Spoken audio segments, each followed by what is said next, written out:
안녕하십니까. 행복한 안식일입니다. 10월의 넷째 안식일 아침 방송을 통하여 예배에 동참하신 여러분 모두를 예수님의 이름으로 환영합니다.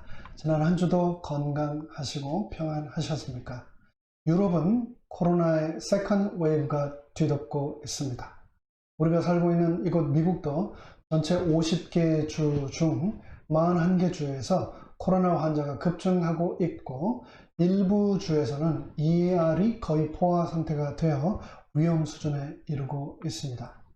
이러한 가운데 지난 화요일부로 이곳에서 가까운 리버사이드 카운티도 레드 티어에서 다시 퍼플 티어로 올라가면서 필수 업종을 제외한 모든 직종의 인도어 영업이 다시 중단되었습니다. 반면 저희 LA 카운티의 이웃인 오렌지 카운티는 상황이 호전되어 일부 교회에서 인도어 워십 서비스가 부분적으로 재개되고 있는데요. 저희 교회뿐 아니라 이제 막 새롭게 대면 예배를 시작한 그 교회들을 위해서도 기도해야 하겠습니다. 아울러 이곳 미국의 대선이 이제 오늘부터 열흘밖에 남지 않았습니다. 대선은 열흘이나 남았는데 사전선거를 마친 사람이 벌써 약 한 5천만 명이 넘습니다. 미국 역사 이래로 그 어떤 대선보다 더 뜨거운 접전이 예상되고 그 결과는 현재 예측이 어렵습니다. 지난 목요일 저녁 마지막 대통령 선거를 위한 대선 토론이 있었는데 여러분 다 시청하셨습니까? 저는 개인적으로 정치에 그리 많은 저의 관심과 에너지를 쏟기 원치 않습니다. 하지만 누가 대통령으로 선출이 되든지 간에 하나님께서 그분과 함께 하시고 그분을 통하여 이 나라와 이 나라의 국민들을 인도하시고 축복하시기를 늘 기도합니다. 코로나 이전에 저희가 교회에서 정상적으로 예배를 드릴 때 제 마음을 가장 아프게 했던 것 중에 하나는 안식일의 예배를 모두 마치고 파틀락 친교 시간에 각자 식탁에 삼삼오오 앉으셔서 신앙과 또 성경과 예수님에 관한 말씀을 나눈 것이 아니라 종종 한국이나 미국의 정치 이야기를 함으로 안식일이 훼손되는 그런 모습을 바라보는 것이었습니다. 부탁드리기는 이 뜨거운 대선의 분위기에 휩쓸려서 교회에서 성도들 간에 정치적 사견을 나누며 의가 상하는 일이 절대 일어나지 않기를 바랍니다. 아시는 것처럼 재림교회는 절대적으로 정치에 대하여 중립적인 입장을 고수한다는 것을 기억하십시오.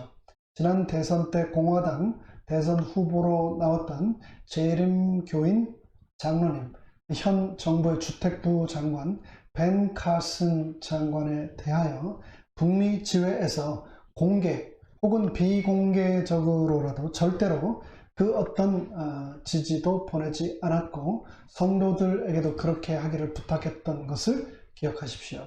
대신 우리는 그분을 위하여 전심으로 기도드렸을 뿐입니다. 이번도 마찬가지입니다. 이번 대선이 안전하고 선거 결과 불복이나 또 폭동 같은 큰 위기를 가져다 주지 않는 범위 안에서 이성적이고 평화적으로 잘 진행될 수 있도록 기억해서 기도해 주시기를 부탁드립니다. 하나님께서 지금 이 시대에 가장 적절한 인물을 대통령으로 세워주실 것을 저는 믿습니다. 오늘은 사도행전 6장 1절로 7절을 본문으로 그리고 또 사도행적 9장을 본문으로 원망의 파괴력을 극복하려면 이라는 제목으로 성령님의 임재하심을 이 시간 초대하겠습니다. 말씀을 펼치기에 앞서 다 함께 머리 숙여 기도드리겠습니다. 하늘에 계신 저희들의 아버지 하나님, 우리의 삶에는 크고 작은 도전과 또 우리가 원인을 알지 못하는 시련들이 밀려옵니다. 그런 삶을 살아갈 때마다 순간마다 사탄은 우리의 입술을 통하여 원망의 말들이 쏟아져 나오게 하고 그래서 우리의 아름다운 삶이 하나님께서 주신 소중한 삶이 훼손되기를 바라고 있습니다. 간절히 바라옵기는 우리가 이 원망의 파괴력으로부터 이 엄청난 죄악으로부터 우리가 자유로워지기를 원하오니 이 시간 성령님을 통하여 지혜의 말씀을 우리에게 친히 허락하여 주시옵소서. 예수님의 이름으로 간절히 기원하옵나이다. 아멘. 오늘의 본문의 말씀 사도행전 6장 1절로 7절의 말씀을 읽겠습니다. 그때에 제자가 더 많아졌는데 헬라파 유대인들이 자기의 과부들이 그 매일 구제에 빠짐으로 히브리파 사람을 원망한대 12 사도가 모든 제자를 불러 이르되 우리가 하나님의 말씀을 제쳐놓고 공궤를 일삼는 것이 마땅치 아니하니 형제들아 너희 가운데서 성령과 지혜가 충만하여 칭찬 듣는 사람 7을 택하라. 우리가 이 일을 저희에게 맡기고 우리는 기도하는 것과 말씀 전하는 것을 전무하리라 하니 온 무리가 이 말을 기뻐하여 믿음과 성령이 충만한 사람 스데반과 또 빌립과 브로고로와 니가노르와 디몬과 바메나와 유대계에 입교한 안디옥 사람 니골라를 택하여 사도들 앞에 세우니 사도들이 기도하고 그들에게 안수하니라. 하나님의 말씀이 점점 왕성하여 예루살렘에 있는 제자의 수가 더 심히 많아지고 허다한 제사장의 무리도 이 도에 복종하니라. 그럼 이제 한 절부터 한 절씩 살펴보도록 하겠습니다. 그때 제자가 더 많아졌는데 헬라파 유대인들이 자기의 과부들이 그 매일 구제에 빠짐으로 히브리파 사람을 원망한대. 6장 1절은 그때에 라고 하면서 시간을 말하고 있는데 그때 제자가 더 많아졌다라고 말하고 있는데 여기서 말하는 그때는 언제일까요?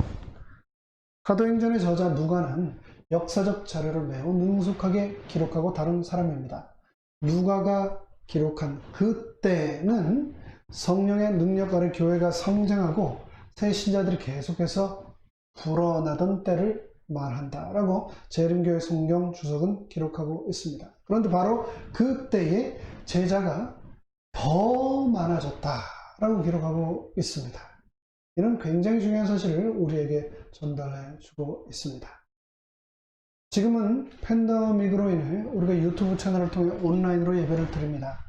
온라인으로 예배를 보자면 예배 시간에 몇 분이나 예배에 동참하시는지 그 화면 바로 아래 뷰 숫자가 실시간으로 유튜브 채널에 뜹니다.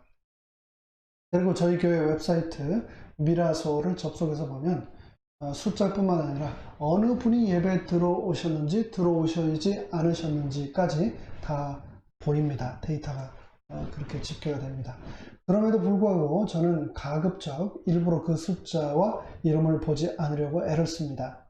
코로나 이후 예배를 영상으로 보내드리게 된 이후로 준비 때문에 제가 밤을 넘어 새벽까지 넘기는 날이 훨씬 많아졌는데 이렇게 이전의 예배에 비해 준비 시간과 제작 시간이 훨씬 많이 들여져서 이렇게 보내드리는 예배인데도 불구하고 제가 생각한 것보다 작은 숫자의 우리 교우들께서 예배에 참석하시는 것을 보면서 그리고 또 당연히 그 예배에 함께 하실 거라고 생각했던 교우들께서 예배에 참석하지 않으시는 경우들을 가끔 보면서 저도 모르게 사기가 꺾이곤 하기 때문입니다. 숫자 너머에 계신 하나님을 바라보며 예배해야 하는데 사탄이 자꾸 숫자로 저의 사기를 꺾으려 합니다. 지금까지 우리가 온라인으로 예배를 드리기 전에도 교회에서 예배 드릴 때 항상 오신 분들의 명단을 확인하며 얼마나 오셨나 또 누가 안 오셨나를 확인하곤 했는데 그때나 지금이나 사탄은 여전히 여러 방법을 통해서 저의 사기를 꺾으려고 합니다.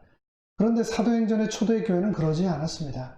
그들은 사기가 충천했습니다. 지난 시간에 살펴본 사도행전 5장에서만 보더라도 그렇습니다. 유대인들의 탄압과 채찍질과 감금에도 불구하고 복음을 받아들인 사람들의 숫자는 도리어 기하급수적으로 늘어갔습니다.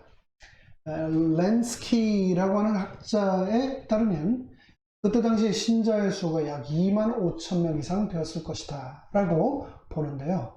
불과 1, 2년이라는 짧은 기간에 이 정도로 증가되었다는 것은 가히 폭발적이라고 말할 수 있겠습니다. 요즘처럼 정보와 뉴스와 통신이 발달한 시대에도 2년에 2만 5천 명이라고 하는 멤버십으로 성장하는 교회는 거의 없습니다. 그런데 그 당시 핍박 가운데서 그런 일이 일어났다는 것은 성령님을 통한 기적이라고 밖에 볼 수가 없습니다.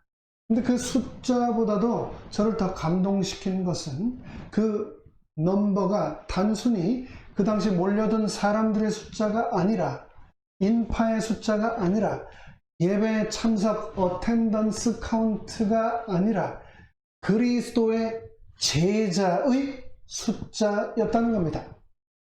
그냥 교회 문턱을 넘어 들어온 사람의 수가 아니라 예수 그리스도를 위하여 죽기까지 충성하겠다고 결심한 제자의 수가 더 늘어갔다는 겁니다. 그것은 진정한 부흥의 모습입니다. 오늘날 너무나 많은 교회들이 숫자에 집착합니다. 외향과 규모에 매달립니다. 그러나 진정한 부흥은 얼마나 많은 사람이 그 교회에 모이느냐가 아니라, 그 교회 건물이 얼마나 크느냐가 아니라, 그 교회 어카운트의 헌금의 밸런스가 얼마나 되느냐가 아니라, 그 교회 성도들이 얼마나 변화되었느냐 아닙니까? 초대교회 성도들은 차별과 핍박에도 굴하지 않고 예수 그리스도의 제자가 되겠다고 결심한 변사모, 즉 완전히 변화된 사람들의 모임이었습니다.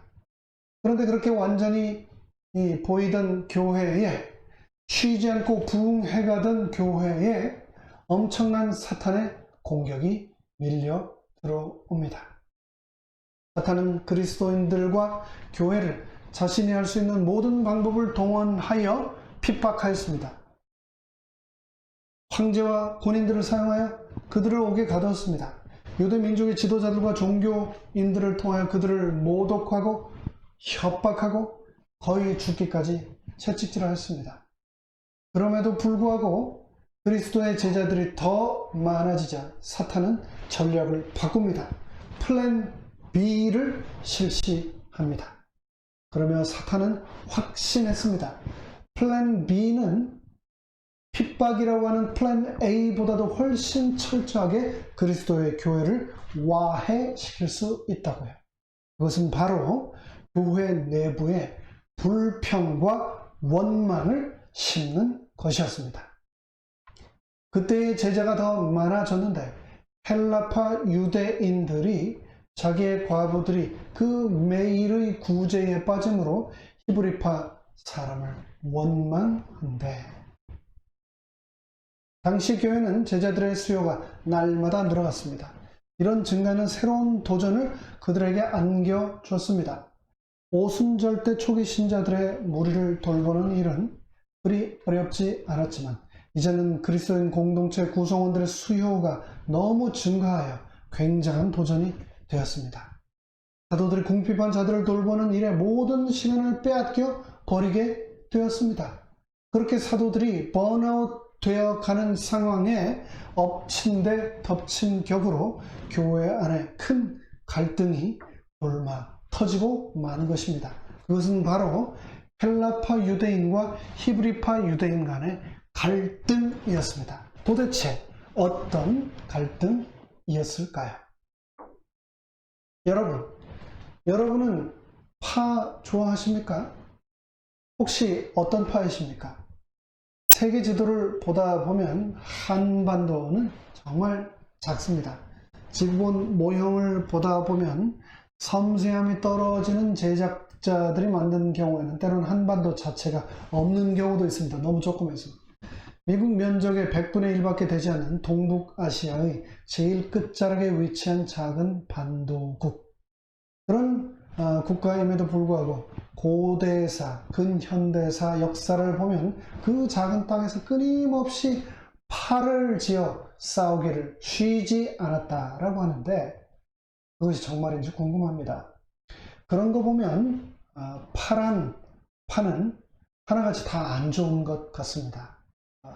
예수파 빼고 말입니다. 우리가 섬기는 교회는 36파, 비삼육파, 이민 1세대파, 이민 2세대파, 모태신앙파, 개종파 같은 파들은 없고 오직 예수파만 있기를 바랍니다. 그런데 오늘의 본문에도 앞서 말씀드린 것처럼 두 파가 등장합니다. 바로 헬라파와 히브리파였습니다. 그렇다면 헬라파와 히브리파는 어떤 사람들이었고 또 그들은 어떻게 달랐을까요? 헬라파를 성경 원어로는 헬레니스테스, 즉 헬라주의자라고 기록했습니다. 즉 그들은 당시 세계 공용어였던 헬라어를 상용하는 유대인들 혹은 개정역 번역 성경에서 말한 것처럼 그리스의 유대인들이었습니다. 이 헬라파 유대인은 디아스포라, 즉 박해를 피해 팔레스틴을 떠나 흩어져 살던 유대인들로서 헬라어를 상용할 뿐 아니라 문화 자체도 헬라 문화에 훨씬 익숙하게 젖어 있던 사람들이었습니다. 그들은 헬라어가 공용어인 땅에 태어난 유대인들이었으며 그렇기 때문에 히브리어나 아람어를 전혀 구사하지 못했고 혹 했더라도 아주 기초적인 수준에 불과했을 것입니다.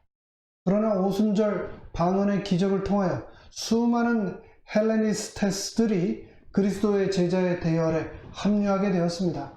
예렘교회 성경 주석에 의하면 그들은 본방의 유대인들과는 대조적으로 대개 아주 열심히 있었고 그래서 그들은 큰 희생을 치르면서까지 예루살렘의 성전까지 친히 예배 드리러 오곤 했던 사람들이라고 기록하고 있습니다. 반면 헤브라이오스, 히브리파 유대인들, 팔레스타인에 거주하던 본방의 유대인들은 그곳에서 태어나고 자라고 그곳의 통용어였던 아람어와 유대의 관습과 성전 경례의 모든 리추얼들이 익숙한 사람들이었습니다. 좀 더 쉽게 비유를 하자면 대한민국 본토에 사는 국민이 히브리파 유대인이라면 저희와 같은 제2교포, 제1동포, 조선족, 제중동포 같은 사람이 바로 헬라파 유대인들이었습니다. 교포들에 비해 헤브라이오스, 히브리파 유대인들은 초대교회 안에서도 서로 깊은 혈연과 인맥을 통하여 도움을 주고받을 수 있었습니다. 특별히 그 당시 가장 빈민층이며 교회의 도움을 필요로 했던 히브리파 과부들에게 그러한 배경은 큰 힘이 되었을 것입니다. 그런데 그랬던 히브리파 과부들에 비해 헬라파 과부들은 매일 구제에 빠짐으로 여러 어려움을 겪게 되었습니다.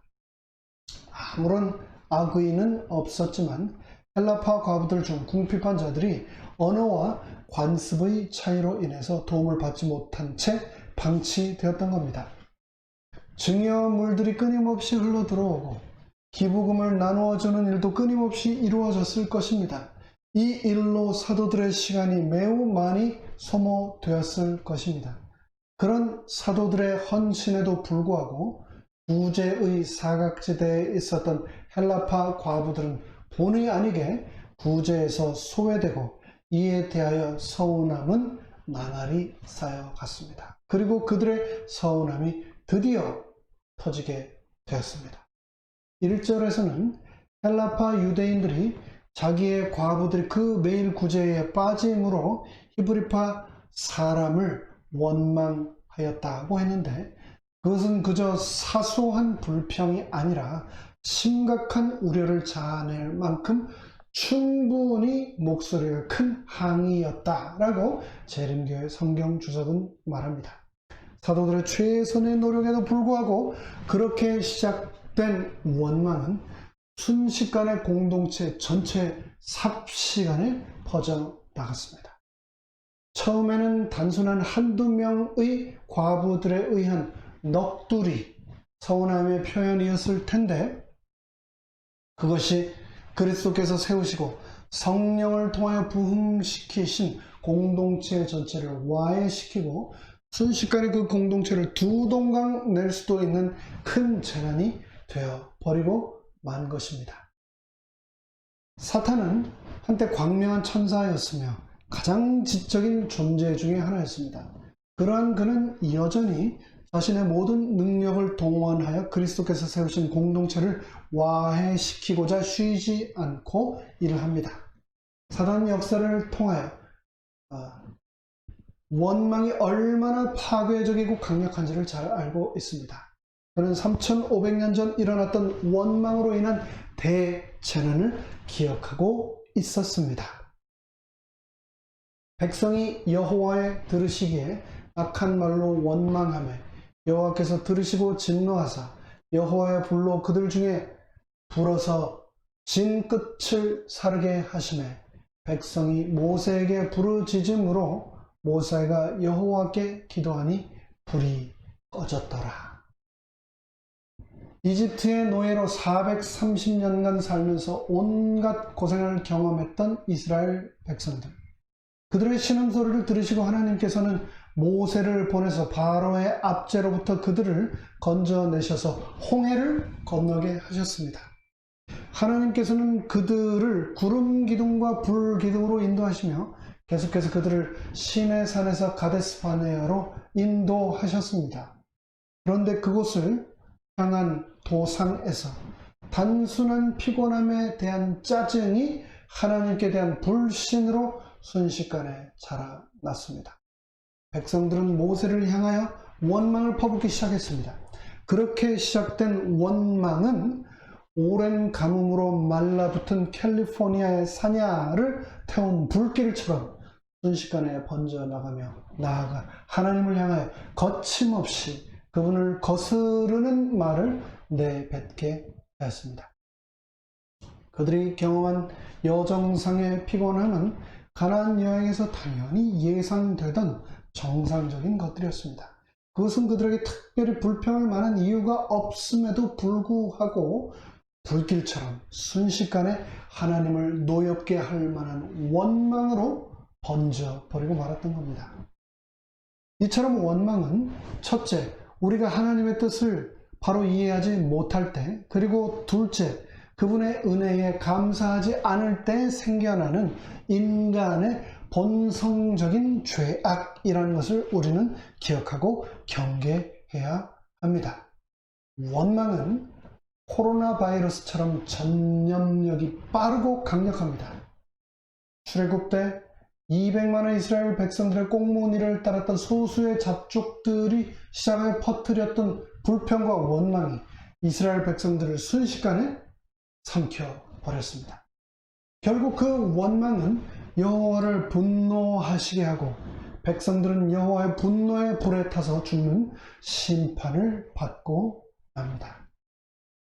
그러나 그렇게 한번 진영에 심겨진 원망의 씨앗은 소멸되지 않고 다시 Second Wave, 2차 재확산을 시작하였습니다. 출애굽기 16장입니다. 이스라엘 온 회중이 그 광야에서 모세와 아론을 원망하여 그들에게 이르되 우리가 애굽 땅에서 고기 가마 곁에 앉았던 때와 떡을 배불리 먹던 때 여호와의 손에 죽었더면 좋았을 것을 너희가 이 광야로 우리를 인도하여 내어온 회중으로 줄여주게 하는도다. 8절입니다. 우리가 누구냐? 너희의 원망은 우리를 향하여 함이 아니요 여호와를 향하여 함이로다. 하나님의 진노의 불을 경험하였음에도 불구하고 이스라엘 백성들은 또 다시 원망합니다. 이번의 원망은 만나만 먹다 보니 입맛이 없다는 겁니다. 광야에 고기가 없다는 겁니다. 애굽에서 값 없이 먹던 생선, 오이, 수박, 부추, 파, 마늘 이런 것들을 실컷 먹었었는데 이곳 광야에서는 라스베가스 뷔페가 없어서 굶어 죽겠다고 원망하는 겁니다. 그들 원망의 표면적인 이유는 입맛이었지만 내면적인 진짜 이유는 하나님에 대한 무시와 멸시였습니다. 하나님 믿어봤더니 별거 아니네. 애굽만도 못하네. 하나님 믿지 않을 때하고 뭐가 틀린 거야? 믿지 않을 때만 못하네 라는 겁니다. 그랬던 이스라엘 백성들에게 하나님은 다시 한번 심판을 내리십니다.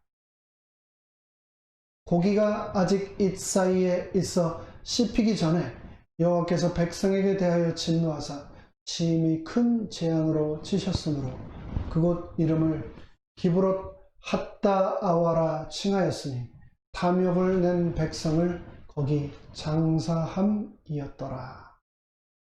백성의 소원대로 고기가 너무 먹고 싶다고 하는 그들의 소원대로 하나님께서는 그들에게 고기를 보내십니다. 바다에서 메추라기 떼를 바람으로 몰아다가 이스라엘 진 사방으로 각기 하룻길 되는 지면 위 2규빗쯤에 내리게 하셨습니다. 백성들은 메추라기 떼를 보고 종일 종야와 그 이튿날까지 종일토록 메추라기를 잡았습니다. 그러나 그들은 그 고기가 아직 잇 사이에 있어 씹히기 전에 여호와의 재앙으로 죽고 말았습니다. 원망은 또다시 심판을 불러오고 말았습니다. 이것이 전부가 아닙니다. 성경은 원망의 파괴력이 얼마나 강력하고 무서운가에 대하여 수많은 역사를 통하여 적나라하게 기록하고 있습니다. 원망은 우리의 지도자들 또한 피해가지 않습니다. 민수기 16장에서 고핫의 손자 레위의 증손인 고라가 모세를 대항하여 반란을 일으킨 사건이 기록되어 있습니다. 그는 모세와 아론에게 질투와 원망의 마음을 품고 이스라엘 백성의 지도자 250명을 자신의 원망에 반역에 가담시켰습니다. 그러자 하나님께서는 땅이 그 입을 열어 그들과 그 가속과 고라에게 속한 모든 사람과 그 물건을 한순간에 삼켜버리셨습니다. 그들은 산채로 땅속에 생매장 되어버리고 만 겁니다. 그런데 놀랍게도 그 모든 장면을 자신의 눈으로 보고서도 그 이튿날 이스라엘의 온 회중이 또다시 모세와 아론에게 나와 원망을 합니다. 이튿날 이스라엘 자손의 온 회중이 모세와 아론에게 원망하여 가로되 너희가 여호와의 백성을 죽였도다 하고 하나님의 심판을 받아들이지 않고 또다시 원망과 반역을 하는 겁니다. 하나님께서는 그들의 원망하는 악한 모습을 참지 않으시고 그 진영의 연병, 현대인의 성경에서는 이 연병을 전염병이라고 번역을 하였는데요. 어떤 전염병인지는 모르겠습니다. 하지만 그 진영에 병을 내리셔서 그 당일에 14,700명을 죽이십니다. 원망은 가장 악한 형태의 불신앙이고 죄악입니다. 하나님으로는 부족하다고 느끼는 모든 태도가 원망입니다. 원망의 악한 말은 가정을 허물고 교회를 허물고 공동체를 허뭅니다. 이런 원망의 말을 너무나도 쉽게 사소하게 자주 죄책감 없이 하고 있지는 않은지 스스로 생각해 봅시다. 우리 주위에 너무나도 쉽게 우리와 함께한 교우를, 집사님들을, 장로님들을, 재직들을 원망하는 사람이 있습니까? 그렇다면 그 원망의 말을 들어주지 마시고 그 원망의 말을 멈추신 다음 그분을 위하여 기도해 주시기 바랍니다. 코로나만 전염되는 게 아닙니다. 원망은 코로나보다도 훨씬 빠르게, 훨씬 더 강력하게 전염되어 우리의 영혼을 파괴시킨다는 것을 기억하십시오. 그래서 사도 바울은 다음과 같이 말했습니다. 그러므로 나의 사랑하는 자들아, 너희가 나 있을 때뿐 아니라 더욱 지금 나 없을 때에도 항상 복종하여 두렵고 떨림으로 너의 구원을 이루라. 모든 일을 원망과 시비가 없이 하라. 사도 바울은 구원을 위하여 반드시 나의 삶에서 원망과 시비를 제거해야 한다고 강조했습니다. 그리고 또 다른 성경에서는 다음과 같이 말씀합니다. 원수를 갚지 말며 동포를 원망하지 말며 이웃 사랑하기를 내 몸과 같이 하라. 나는 여호와니라. 내 이웃을 내 몸과 같이 사랑하기 위한 첫 번째 시작점은 바로 원망하지 않는 것이다 라고 말씀하고 있는 겁니다. 형제들아, 서로 원망하지 말라. 그리하여야 심판을 면하리라. 보라, 심판자가 문 밖에 서 계시니라. 우리가 원망하면 하나님은 반드시 왜 그렇게 원망을 하였는지 심판 때 물으시겠다고 말씀하셨습니다. 그렇다면 우리는 어떻게 그러한 원망의 유혹과 그 파괴력으로부터 자유로워질 수 있을까요? 어떻게 초대교회는 그러한 원망의 파괴력을 극복할 수 있었을까요? 타임머신을 타고 다시 3500년 전에서 2000년 전 초대교회로 돌아가 보도록 하겠습니다. 초대교회는 성령이 충만한 교회였습니다. 12사도는 그들의 최선을 다하여 사역하였음에도 불구하고 원망으로부터 자유롭지 못했습니다. 그들은 번아웃 되도록 일했지만 거기에 원망이라는 그들의 사기를 치명적으로 꺾는 비난까지 덮쳤습니다. 대개 사람은 원망을 받으면 두 가지 중에 하나로 반응합니다. 첫째, 그 원망을 애써 무시합니다. 못 들은 척 하는 거죠. 말도 잘 통하지 않고 이곳에 연고도 없고 소수에 불과한 헬라파 과부들이 시끄럽게 원망을 하고 다녀봐야 그것이 얼마나 가겠어. 언젠가 제풀에 지치겠지 라고 말합니다. 하지만 상처는 오래되면 오래될수록 곱는다는 것을 기억해야 합니다.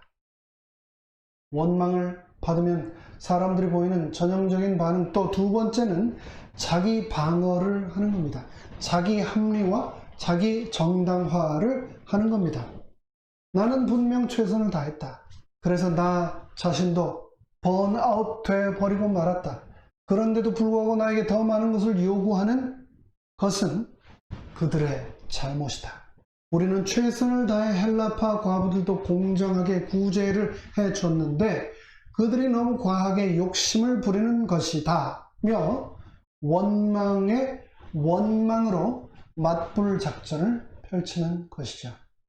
하지만 그것 또한 공동체를 분열시키고 팔을 나누고 오해를 더욱 깊어지도록 만드는 사탄의 계략임을 우리는 기억해야 합니다.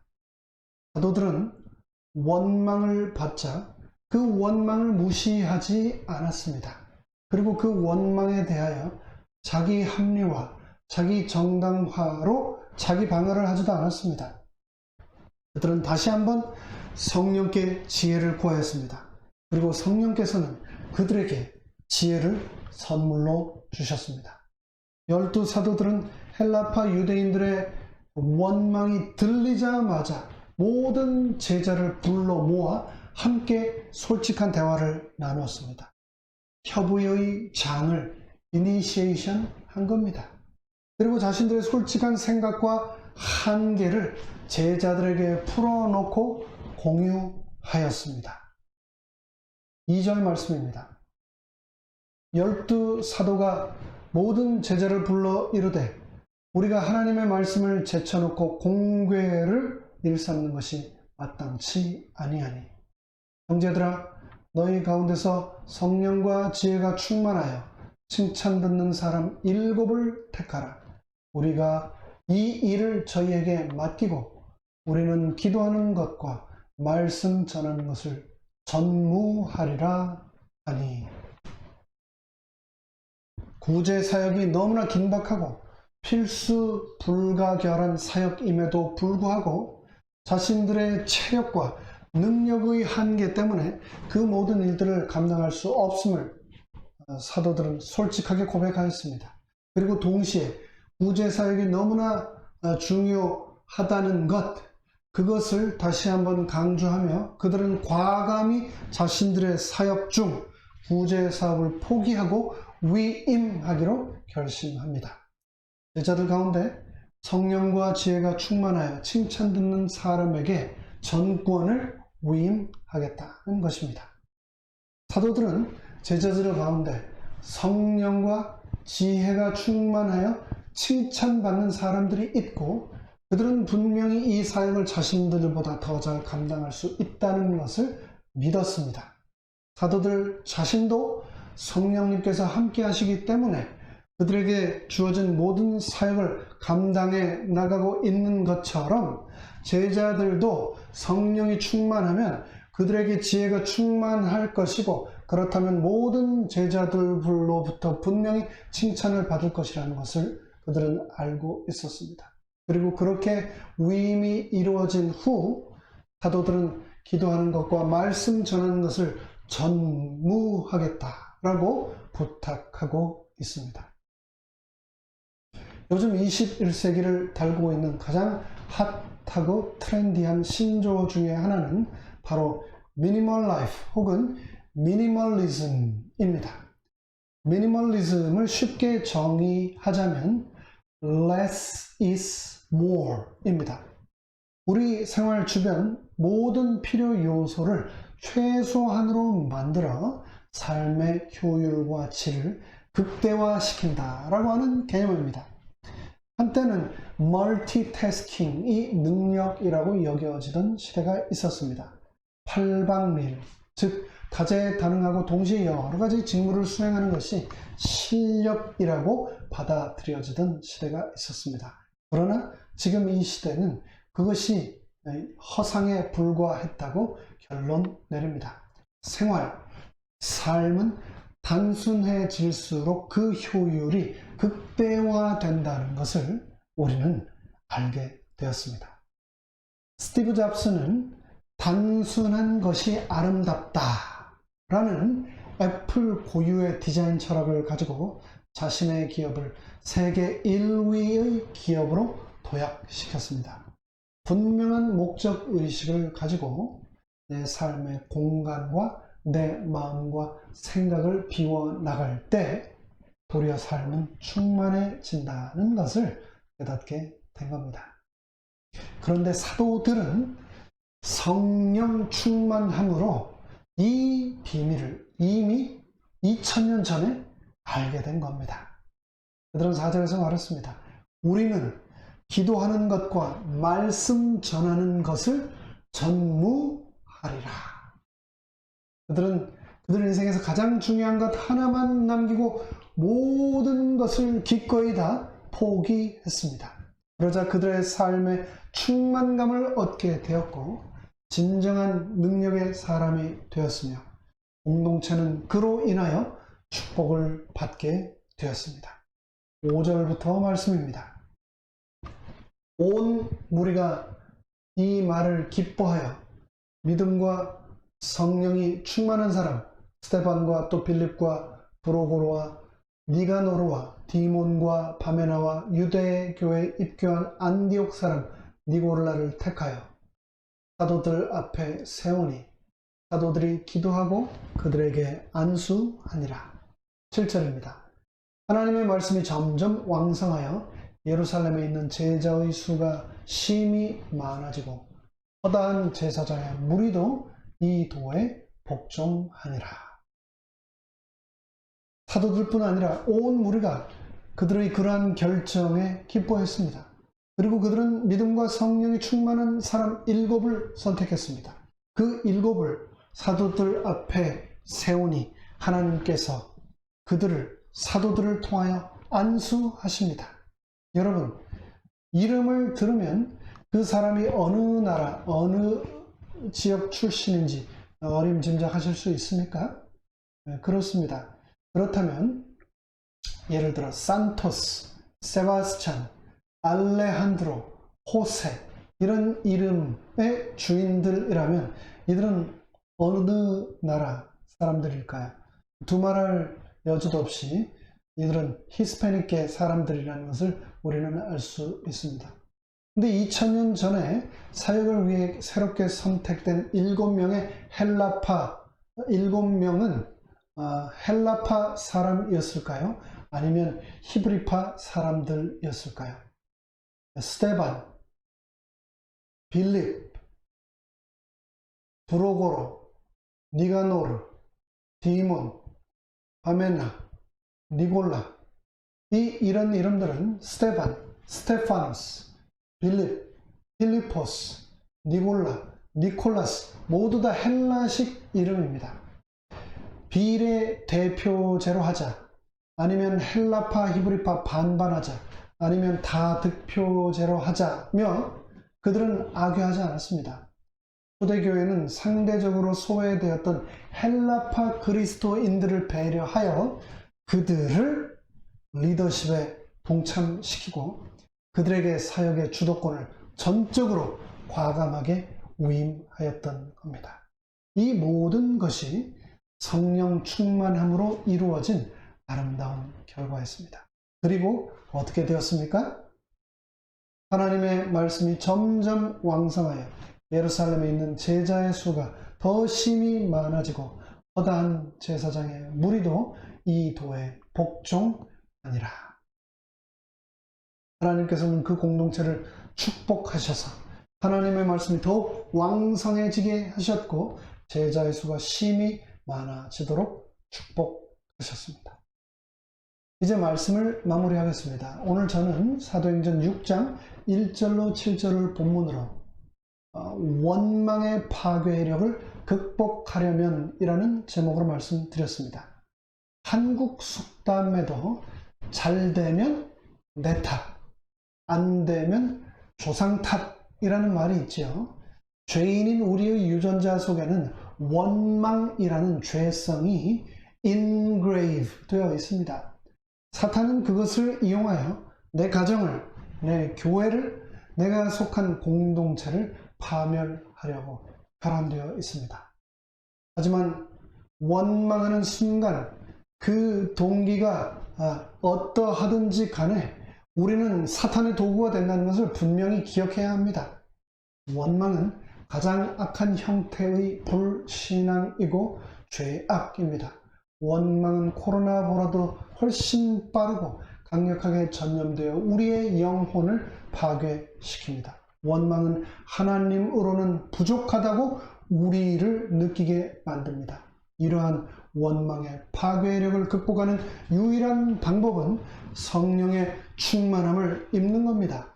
사도들처럼 내 인생의 가장 중요한 단 하나, 예수님만 빼고 모든 것을 내 삶에서 비움으로 원망의 죄악으로부터 자유로워질 뿐 아니라 삶이 충만해지는 축복을 우리 모두 누리게 되기를 간절히 바라며 말씀을 마칩니다. 하늘에 계신 저희들의 아버지 하나님, 오늘의 본문 사도행전의 말씀을 통하여서 사도들이 그들의 삶에 가장 중요한 예수님만을 남겨놓고 모든 것을 버릴 때에 그들의 삶의 원망이 사라질 뿐 아니라 축복이 밀려 들어옴을 경험하게 되었습니다. 그러한 성령의 충만함이, 그 기적이 오늘 나의 삶에서도 일어나기를 간절히 소망하오니 주여 성령으로 우리를 채워주시고 예수님만이 내 마음에 계실 수 있도록 우리의 마음을 붙들어 주시옵소서. 모든 말씀 예수님의 이름으로 간절히 축원하옵나이다. 아men.